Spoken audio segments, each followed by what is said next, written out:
മാസത്തിന്റെയും തുടക്കത്തിൽ നിയമങ്ങളിൽ മാറ്റങ്ങൾ വരാറുണ്ടെങ്കിലും ഇത്തവണ സാധാരണക്കാരെ നേരിട്ട് ബാധിക്കുന്ന വലിയ മാറ്റങ്ങളാണ് വരുന്നത്.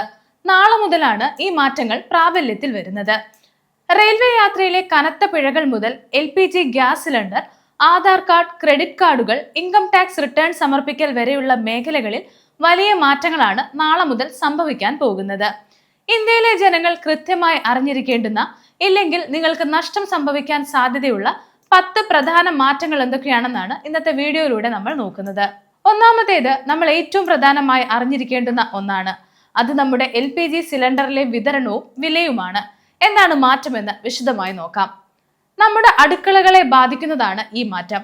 ഒരേ സമയം LPG, PNG കണക്ഷനുകൾ കൈവശമുള്ളവർ തങ്ങളുടെ LPG കണക്ഷൻ സറണ്ടർ ചെയ്യുന്നതുമായി സർക്കാർ നൽകിയ 90 ദിവസത്തെ സമയപരിധി അവസാനിക്കുകയാണ്. ജൂലൈ 1 മുതൽ ഇങ്ങനെയുള്ളവർക്ക് പുതിയ സിലിണ്ടറുകൾ ബുക്ക് ചെയ്യാൻ സാധിക്കില്ല. കൂടാതെ KYC പ്രക്രിയ പൂർത്തിയാക്കാത്ത ഉപഭോക്താക്കൾക്കും ഗ്യാസ് സിലിണ്ടർ ലഭിക്കുന്നതിൽ തടസ്സങ്ങൾ നേരിടേണ്ടി വരും. എന്നാൽ വിലയുടെ കാര്യത്തിൽ ചെറിയൊരു ആശ്വാസത്തിന് സാധ്യതയുണ്ടെന്നാണ് റിപ്പോർട്ടുകൾ പറയുന്നത്. മിഡിൽ ഈസ്റ്റിലെ യുദ്ധ സാഹചര്യങ്ങൾക്ക് അയവ് വരികയും ഇന്ത്യയിലേക്കുള്ള എണ്ണക്കപ്പലുകളുടെ വരവും സാധാരണ നിലയിലാകുകയും ചെയ്തതിനാൽ ജൂലൈ 1-ന് എണ്ണ കമ്പനികൾ വില പുതുക്കുമ്പോൾ ആഭ്യന്തര വാണിജ്യ സിലിണ്ടറുകളുടെ വിലയിൽ കുറവുണ്ടായേക്കുമെന്നാണ് വിപണിയുടെ വിലയിരുത്തലുകൾ.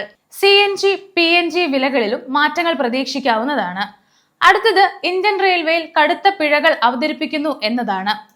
രണ്ടാമത്തതും ഏറ്റവും പ്രധാനപ്പെട്ടതുമായ മാറ്റം ഇന്ത്യൻ റെയിൽവേയിലാണ്. ട്രെയിൻ യാത്രക്കാർക്കായി നിയമങ്ങൾ കൂടുതൽ കർശനമാക്കിയിരിക്കുകയാണ്. ടിക്കറ്റ് ഇല്ലാതെ യാത്ര ചെയ്ത് പിടിക്കപ്പെട്ടാൽ ഈടാക്കുന്ന കുറഞ്ഞ പിഴത്തുക 250 രൂപയിൽ നിന്നും 500 രൂപയായി ഉയർത്തി.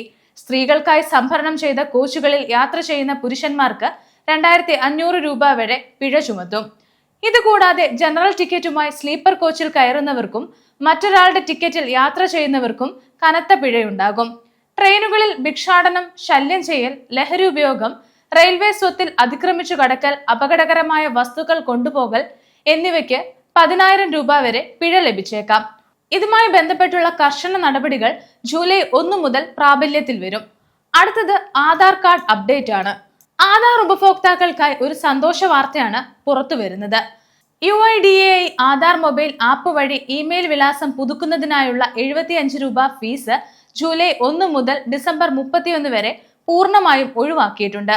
ഈ കാലയളവിൽ സാധാരണ ചാർജ് നൽകാതെ തന്നെ ഉപഭോക്താക്കൾക്ക് തങ്ങളുടെ ജനസംഖ്യാ വിവരങ്ങൾ, അതായത് നിങ്ങളുടെ പേര്, വിലാസം, ജനന തീയതി, ഇമെയിൽ, മൊബൈൽ നമ്പർ എന്നിവ ഡിജിറ്റലായി അപ്ഡേറ്റ് ചെയ്യാൻ സാധിക്കും.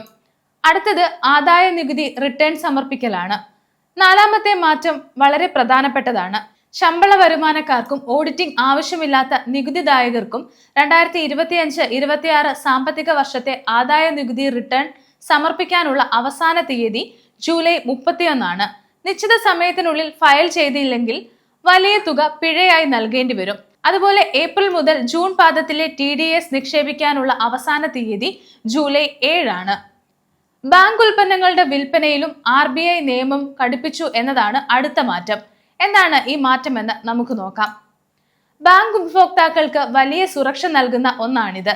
ഉപഭോക്താക്കളുടെ അനുമതിയില്ലാതെ അല്ലെങ്കിൽ തെറ്റിദ്ധരിപ്പിച്ച് ബാങ്ക് ഉൽപ്പന്നങ്ങളായ ഇൻഷുറൻസ്, ക്രെഡിറ്റ് കാർഡുകൾ എന്നിവ വിൽക്കുന്ന ബാങ്കുകൾക്കെതിരെ റിസർവ് ബാങ്ക് ഓഫ് ഇന്ത്യയുടെ പുതിയ കടുത്ത നിയമങ്ങൾ ജൂലൈ 1 മുതൽ നിലവിൽ വരും. ഇത്തരം സാഹചര്യങ്ങളിൽ ഉപഭോക്താവിന് പൂർണ്ണ റീഫണ്ടും ഒപ്പം നഷ്ടപരിഹാരവും ലഭിക്കും. നിങ്ങൾ ഒരു പുതിയ പാസ്പോർട്ടിന് അപേക്ഷിക്കാൻ പദ്ധതിയിടുന്നുണ്ടെങ്കിൽ വൻ തുക ഇനി മുതൽ നൽകേണ്ടി വരും എന്നതാണ് പുതിയ മാറ്റം. നോർമൽ, തൽക്കാൽ പാസ്പോർട്ട് അപേക്ഷകർക്കുള്ള സേവന നിരക്കുകൾ വിദേശകാര്യ മന്ത്രാലയം വർദ്ധിപ്പിച്ചിട്ടുണ്ട്. ജൂലൈ 1 മുതൽ പുതിയ നിരക്കുകൾ പ്രാബല്യത്തിൽ വരും. ക്രെഡിറ്റ് കാർഡ് ഉപയോക്താക്കളെ ബാധിക്കുന്ന പുതിയ മാറ്റം എന്താണെന്ന് നോക്കാം. HDFCയുടെ റൊഗാലിയ ഗോൾഡ്സ് ഉൾപ്പെടെയുള്ള കാർഡുകളിൽ എയർപോർട്ട് ലോൺ സൗകര്യം സൗജന്യമായി തുടരണമെങ്കിൽ തൊട്ടു മുൻപത്തെ കലണ്ടർ ക്വാർട്ടറിൽ കുറഞ്ഞത് 60,000 രൂപയെങ്കിലും കാർഡ് വഴി ചെലവഴിച്ചിരിക്കണം. അടുത്തത് യെസ് ബാങ്കിലെ ക്രെഡിറ്റ് കാർഡ് ആണ്. സൗജന്യ ആഭ്യന്തര ലോഞ്ച് ആക്സസിന് ഒരു പാദത്തിലെ മിനിമം ചെലവ് പരിധി 10,000 രൂപയിൽ നിന്നും 35,000 രൂപയായി ഉയർത്തിയിട്ടുണ്ട്. അടുത്തത് HSBC ബാങ്ക് ആണ്. സർക്കാർ പേയ്മെന്റുകൾ, ഇൻഷുറൻസ്, വാലറ്റ് ലോഡുകൾ, ഇന്ധനം, നികുതി എന്നിവയ്ക്കുള്ള റിവാർഡ് പോയിന്റുകൾ നിർത്തലാക്കുന്നു. അടുത്തത് സിറ്റി ബാങ്ക് ആണ്. സിറ്റി ബാങ്കിന്റെ ക്രെഡിറ്റ് കാർഡുകൾ ജൂലൈ 15 പൂർണ്ണമായും ആക്സിസ് ബാങ്കിലേക്ക് മാറും.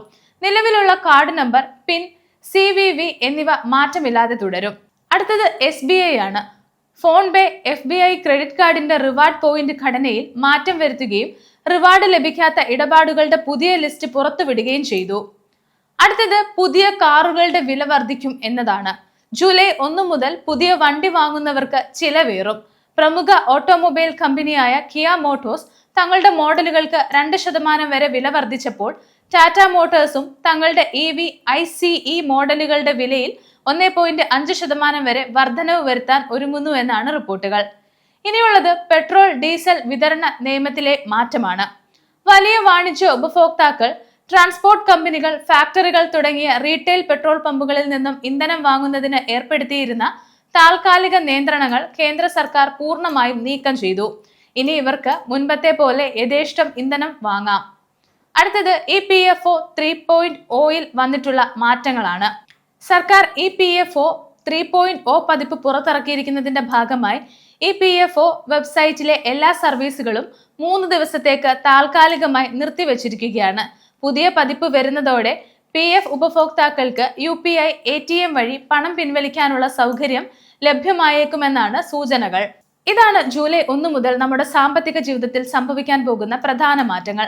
ട്രെയിൻ യാത്ര ചെയ്യുമ്പോൾ കൃത്യമായ ടിക്കറ്റ് എടുക്കാനും ആധാർ ഇമെയിൽ അപ്ഡേറ്റ് ചെയ്യാനുള്ളവർക്ക് ഈ അവസരം ഉപയോഗിക്കാനും ITR ഫയലിംഗ് കൃത്യസമയത്ത് തീർക്കാനും പ്രത്യേകം ശ്രദ്ധിക്കുക. ഈ വിവരങ്ങൾ മുൻകൂട്ടി അറിഞ്ഞു നീങ്ങിയാൽ അനാവശ്യമായ വലിയ പിഴകളിൽ നിന്നും സാമ്പത്തിക നഷ്ടങ്ങളിൽ നിന്നും നമുക്ക് രക്ഷപ്പെടാം.